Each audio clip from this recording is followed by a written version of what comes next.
FAHKUMRAM was revealed to be the next DLC character for Season Pass 2, and so before we get to see his trailer at Combo Breaker in a few weeks, I thought to myself this is the perfect time to go back to Tekken 7 and see how good this character was, what made him great, what made him cheap, and how he's going to be implemented in Tekken 8. So whether you're a new player that didn't experience FAHKUMRAM back in Tekken 7, or you just don't remember how this character worked back in the day, hopefully this quick overview gives you a good idea of how the character worked and why some people might not be very excited to see him back, and just overall how the character might play in this game. So let's get it.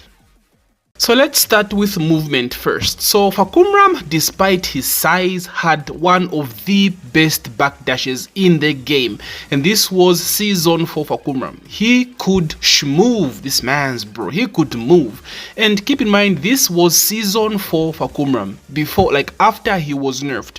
When this character launched to the game, he could actually rival Zafina. I think he had the best backdash in the game at launch, bro. Like, this character would move, like insane range and insane movement at the same time. It was a huge issue. So movement, I'm not sure how it will be in Tekken 8, but he might have good movement still. And then moving on to his sidestep, he also had a sick ass sidestep, bro. Like, launch FAHKUMRAM, like despite his size again, like he had an amazing sidestep, and this was because of his tiny ass waist. I remember the complaints like it was yesterday. Like, he could step almost as good as Alisa. Like, it was mad. So Season 4 FAHKUMRAM was nerfed in terms of sidestep as well. Honestly, it isn't as bad trying it out right now. People did complain about it, but it's not really as bad as I thought it would be. I think amongst the big bodies, he still had the best sidestep in the game. So in terms of movement, FAHKUMRAM was still good. Good backdash, one of the best in the game, and a decent sidestep as well. So on to his punishment next, starting with his standing 10 frames. So FAHKUMRAM had 1-4. So this one was only +3 on hit. Now this is after the nerfs. 1-4 on launch was super busted. I think it was like +8 on hit, +8 or +6. Because I remember he could follow up with 3+4 as a frame trap, and if you bashed buttons, boom, counter hit. Then this was like massively nerfed because of the complaints. Like 1-4 right now is ass. So I don't know how it will work in Tekken 8. Will they bring back the Osplat or bring back the frames? All we can do is wait and see. However, his 12 frame Punisher forward to 1 still stayed godlike even after all the nerfs. This knocked down, was platted, hit 3 damage, and if he stayed on the ground, he'd get forward 1+2. Oh my days, rip Oki. Remember when you had Oki, boys? Gone are those days. GG. So his 12 frame was pretty decent. He also had 4-3 as an, I think it was 11 frame. This was also his magic 4 again before it got nerfed. So he had 4-3 as a 12 framer, I think 11 framer, as well as forward to 1, which were all pretty sick punishers. For 13 frames, he had down forward 1-2, which also acted as a route to a lot of different mix-ups. I'll jump into that later. It was crazy. I don't know if he had any other 13 frame punisher. I might have missed something. I apologize. But like down forward 1-3, remember, down forward 1-2 was a very decent 13 framer for him. For 14 frames, he had back 1. Back 1 also I think was nerfed. Before, it gave you guaranteed follow up whatever you did, but if you held back now after the nerfs, you would get off the ground, so you didn't get anything guaranteed. Again, back when we had Oki, rip those days. But I had a sick 14 frame Punisher, and the thing about Fahk is all his Punisher had really good range. So in terms of range, you had nothing to worry about. Get up fours, you know, he could punish every freaking thing in the game. If it had pushback, like pushback did not matter with Fahk. He could punish everything. And of course, for 15 frames, he had down forward 2-3, classic down forward 2-3 man, something similar to Lydia in Tekken 8 or even Tekken 7. She had the same thing, which was a mid-high. You could duck the last hit, but even the move on itself was unsafe at -10. So even if you didn't duck, you could still punish. So his standing punishment was pretty decent, or it was good, especially with the fact that he had crazy ass range. As for his standing punishment, so of course he had classic while standing 4 like everyone else. Then for 13 frames he had while standing 1-2, so this did 32 damage. Knocked down was mid-high, so on block you could duck the second hit. Then for 15 frames of course he had while standing 3 sick ass knee launcher, so his punishment again was pretty good. Next, let's take a look at some of his ranged tools, because FAHKUMRAM is a tall ass guy, like he toes Fahk, so most of his advantageous stuff came with range, taking advantage of the range, and he had a shitload of moves. So for example, he had forward 4. This was like a long range homing mid that was like -13 on block, knocked down on hit, but had massive pushback. So despite being -13, you could not do anything about this move. So massive range and a homing move. Yeah, think of Zafina forward 4 on steroids. That was forward 4. And to use this as a mix-up, FAHKUMRAM had back forward 4, the infamous back forward 4. Oh my days, this move, bro. So this is basically just an electric that's like super plus on block. This was +6 on block, was a normal launcher on hit, and tracked both sides. But it was a high and had massive recovery, but because of the range this man's had, like no one really dealt with this move. It's either you ducked or bust, bro. That was the only option, duck or bust. And +6. Now it was +6 with pushback, but like bro, like this was a Tekken 8-esque move, bro. Like this is the type of shit we're seeing in Tekken 8, and FAHKUMRAM had it in T7. So back forward 4 was pretty sick, especially used as a mix-up for forward 4. He also had back 3, which was a high safe homing move that knocked down on normal hit, and this one as well was nerfed. It used to be a counter hit launcher, bro. Counter hit launcher, instant screw on counter hit. Like bro, FAHKUMRAM was a menace, man. This character at launch, oh my days. So another long range move that he had. So he also had 3+4, another long range move, 18 frame mid that was -11 on block and launched on counter hit, knocked down on normal hit. This is perhaps FAHKUMRAM'S most iconic move alongside his back forward 4, and I feel it's one of the moves that was very harshly treated. I didn't think this deserved a nerf. It didn't really bother people all that much, and it's kind of like his signature move. Like every character has that signature move, right? Mishima's electric, Steve back 1, like this was that for FAHKUMRAM, and they nerfed it. Like bro, like this ruined FAHKUMRAM'S playstyle like heavily. In Tekken 8 he's gonna get it back like 100%. So now it's -11 as of season 4 right now, but a pretty strong move still. And in Tekken 8 this is gonna be a serious problems. Be ready, boys. So other long range moves include forward 3 and running 3 as well. Running 3, of course, a running move for pressure, and this was perhaps FAHKUMRAM'S biggest strength, his use of his range, bro. And this is what's going to bother a lot of people in Tekken 8, because the range this man's could cover was insane. Just get your minds ready, boys, because the range belongs to Fahk in Tekken 8. On to his lows, and as of season 4, FAHKUMRAM'S lows were slaughtered, bro. Like his lows are actually bad. So his go-to was down 4, Bruce's classic down 4, 15 damage. However, it was only -5 on hit and -16 on block, so it was launch punishable. He had a down forward 3 as well, which was pretty decent. However, this as well was only -2 on hit, -2 on hit and -13 on block. He also had down back 4, which was his only plus low. This was +4 on hit. However, it was nerfed to have like massive pushback, so he couldn't even take advantage of the plus frames all that much. Hit pretty hard, and perhaps his best low was full crouch down forward 3-2, his classic hell sweep from full crouch, which was of course launch punishable on block. So yeah, FAHKUMRAM'S lows were hit pretty hard. I don't know why, and he had no options for high crush lows, which was another weakness FAHKUMRAM had. High crush jabs were pretty good against him because his lows could not crush jabs. So yeah, dude, his lows were pretty bad. So in Tekken 8 I expect massive buffs to his lows. That down back 4 used to be a problem, so I'm pretty sure it's going to be a problem again in Tekken 8. So his low game was not that good. Now, one of the most fun things about FAHKUMRAM in Tekken 7 and why I enjoyed playing this character is his cancel mix-up game. Like, he had sick mind games with his cancels, and this is something that kind of gave him an identity in terms of how he played and differentiates him from FAHKUMRAM and Josie. In fact, FAHKUMRAM, Josie, and Bruce. So this is why I say Bruce and FAHKUMRAM can still be in the same game, because they play very, very differently. So he had like a bunch of different slide cancels. So to give you guys just a base on how these mix-ups worked. So for example, let's talk about his 4-3. I touched upon his 4-3 and how it was his 11 frame Punisher, or 12 frame, if I'm not mistaken. Sorry, I did not buy frame data because, you know, I'm smart. So 4-3 was his magic 4 before the nerfs, so it was a high. The second hit could be ducked, so FAHKUMRAM had the option to cancel the 3 by doing 4-3-4, which was a high. Then you'd cancel the second high and throw out a safe knee mid. So if on counter it, that would still hit, but if the opponent expected this, they would interrupt you midway by like punishing you with a 1-1-2 or like a 10 frame to I think 13 frame Punisher.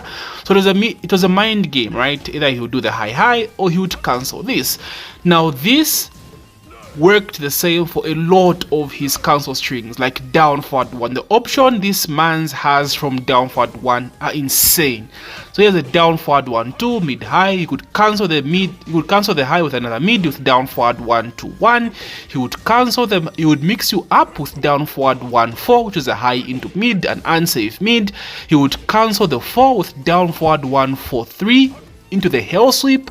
Like, he had so many different cancels. We spoke about forward 4 earlier as well. He could cancel forward 4 into his hell sweep as well.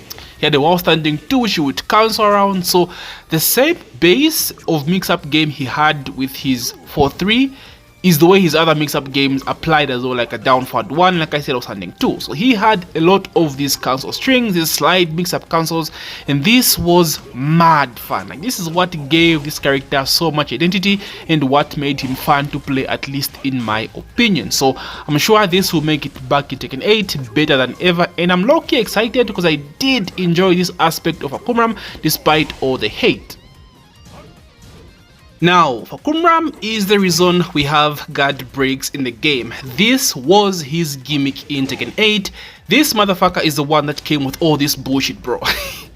And his are way more toxic than any other guard breaks we have right now in Tekken 8. So think of pause down forward 1-2 whilst in hit, or Claudio's new guard break at the wall. Basically, those two on steroids, because FAHKUMRAM had so many layers on how he would use these guard breaks. So he had these moves he could charge up, and at the wall, of course, it would act as a guard break. Now think of what I just explained to you guys in terms of the slide mix-ups he had and the layers he had on mix-ups, and imagine trying to mash early. But I don't even have to explain this to you guys. Just think of Claudio's new move, the guard break. I don't know the input for that move, but the way it works is he's got different charge levels. Now, instead of having different charge levels, think of FAHKUMRAM as having different mix-ups, right?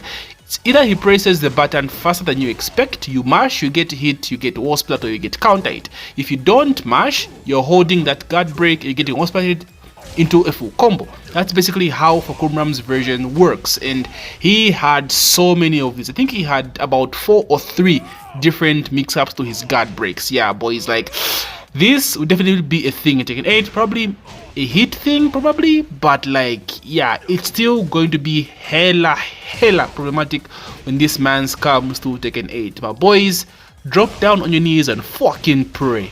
It's raps. Okay, so lastly, I want to talk about FAHKUMRAM in terms of defense, because I think as of season 4, this man struggled a lot in terms of defense. He just nerfed a ton of his good tools.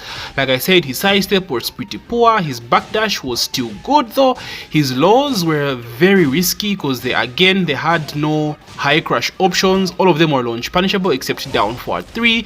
Like, frame data was horrible for his lows, so he did not have any good defensive options. I spoke about his magic 4 being nerfed as well. Like, there are so many characters that still had their magic 4s, but for some reason FAHKUMRA'M's was nerfed, and that hurt him really bad. He did have a cool parry in 3+4, sorry, back 3+4 I think. So this was a very rarely used parry. It was a very niche parry because it's a kick parry, so no one really used it. The timing was very strict, and of course if you got baited, you got cooked. But this was a sick parry, kind of reminded me of Bruce's downfall 3+4. I think it was his downfall 3+4, but like the shorter version, because Bruce could like kick you like 5 times in a row, like shoot, like that shit was sick. So they ripped off of Bruce's downfall 3+4 and made it FAHKUMRA'M's parry. However, did not give him that many options in terms of defense. He also had a sick ass punch parry down 3+4, which again was Bruce's down 3+4, which was his bound in Tekken Tag 2. Another ripoff from my boy. Oh, look how the master got my boy, bro. This was a sick ass punch parry, and this one was broken as well because this is a launcher. But at launch, this was safe. I think it was a mid and it was safe. But now it has been nerfed again as of season 4. It's a high and it's launch punishable on block. So again, this was an overkill parry. So when this comes in Tekken 8, I think to be buffed, it might not be a launcher anymore, but it might be safe because parries most likely usually are not safe. You have to bait parries to punish them. So these were the only defensive options FAHKUMRA'M had, as well as a power crash, which made him very susceptible to being pressured. He could not handle pressure, especially after his 4-3 nerf, his magic 4 nerf basically. Okay, so how is FAHKUMRA'M going to be implemented in Tekken 8? Now, firstly, I do think this character is going to fit the system perfectly. There have been people saying that FAHKUMRA'M was playing Tekken 8 in Tekken 7 before everyone else. Now, I think that's a bit of a stretch. Now, I do agree, launch FAHKUMRA'M was a menace, like so was launch Leroy, so you know, it's not that big of a deal, because FAHKUMRA'M as of season 4 is ass. I think he's like super mid or even mid to low tier. Like, this man was gutted. Now, I know people don't like him all that much because of what they experienced in Tekken 7, but like, let's be honest guys, he isn't really that good anymore. People are scared of his range and how oppressive he was, and I think people overreacted a little bit, including me, because of the current state of the game. Like, this is now after the announcement of the balance patch, and it does look better. So if FAHKUMRA'M is coming when things are a bit better in terms of the obnoxiousness of the aggressiveness and how stupid every character is, then maybe we won't have, you know, that much to worry about. Hopefully he doesn't come that busted. I think he might have an install with his taunt, maybe giving him the guard break options, maybe, I think, but we'll see. But I do feel as though he's a decent choice. Like I said, I love the way he plays, I just don't like his design. There's still a chance for Bruce because they play differently.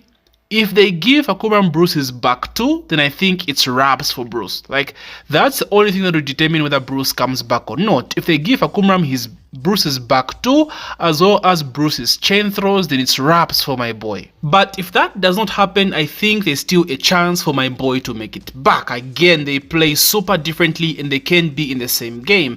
Mike Hollow on the podcast a few days ago also made a good point. He said, you know, Bruce works for Kazuya. He has this thing going on where he's Kazuya's bodyguard, and if you remember FAHKUMRA'M's backstory, they captured his family and the Mishima Zabasu is forcing him to fight for them, right? So imagine if Bruce is the one that has FAHKUMRA'M's family captured. Like, that would make an awesome storyline.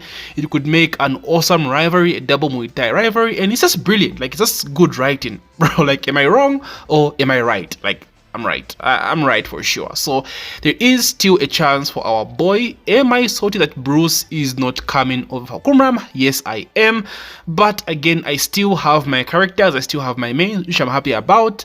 And there's still a chance for Bruce to make it back. Josie, I don't know. They need to change her personality, but I think she was a fun character as well. But if they work around her personality, then I'm down to her coming back. So anyway, boys, that's just my 2 cents on this FAHKUMRA'M versus Bruce issue. There's been a lot of hate. There's been a lot of disrespect on my boy. They've been calling Bruce an NPC, basic ass design. They've been calling his gameplay stiff. Like, bro, like, what the fuck? Where were you when we were playing Bruce, bro? Like, no one played Bruce Bro, he was 22nd most used character in Tag 2. That's a game with like what, 56 characters? Like, bro, shut the fuck up. Don't disrespect my boy like that. Maybe yes, his design isn't really all that great, but so is FAHKUMRAM, bro. FAHKUMRAM'S design is horrible. It's horrible. So, in my opinion, Bruce over Fahk still, but again, I still like how Fahk plays, so I will try him out if I decide to buy the character. Like, that's a big if. So anyway, guys, thank you so much for taking the time to watch my video. That's my 2 cents on this Bruce versus Fahk issue, and hopefully this breakdown has given you an idea of how FAHKUMRAM worked in Tekken 8 and how likely he is going to work in this game. Let me know your thoughts on how you feel about Fahk and all this Bruce versus Fahk situation. So anyway, guys, thank you so much. Don't forget to that like button and subscribe if you're new, and as usual, may the Terminator be ever in your favor. GG, Nemi gang.